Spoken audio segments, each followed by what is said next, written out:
À l'occasion de la présentation de vœux des familles fondatrices de Bamako, des autorités religieuses et des forces vives de la nation à Assimi Goïta, ce dernier en a profité pour dévoiler les réseaux mafieux de corruption qui gangrènent la marche du Mali vers le développement. C'était ce dimanche 1er janvier 2023 dans la salle de banquet du palais de Koulouba.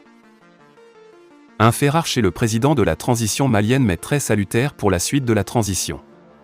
Jamais le président Assimi n'a été aussi volubile que lors de cette rencontre de présentation de vœux.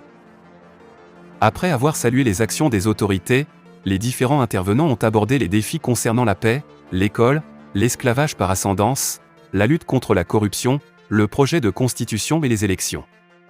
C'est un président de la transition qui rassure avoir pris bonne note des préoccupations de ses compatriotes. S'il y a un mal qui ronge le plus le Mali et freine son développement, c'est bien la corruption. En matière de corruption, le Mali était devenu, dans ces dernières années, un bel exemple. Depuis leur installation à la tête du pays en août 2020, contre ce mal, le travail des autorités du Mali n'a pas été de tout repos.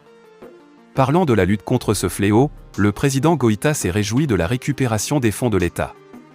Ce qui, dit-il, a permis le paiement des salaires et l'achat des équipements malgré l'embargo.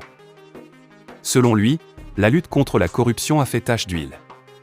C'était le partage des biens entre quelques personnes, la passation de marché dans les conditions douteuses.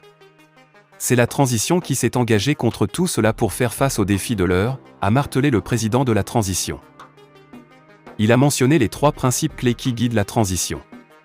Il s'agit, dit-il, du respect de la souveraineté du Mali, du respect des choix stratégiques et du partenariat opéré par le Mali et la défense des intérêts du peuple malien dans les prises de décision. À noter qu'Assimi sollicite le concours de tous pour la réussite de la transition. Pour ce faire, il en appelle à la tendresse des syndicats en leur demandant de surseoir aux différentes revendications. Il reconnaît pour autant que c'est un droit pour les travailleurs mais à l'entendre, le moment ne s'y prête pas. Fin de la vidéo, merci pour votre attention.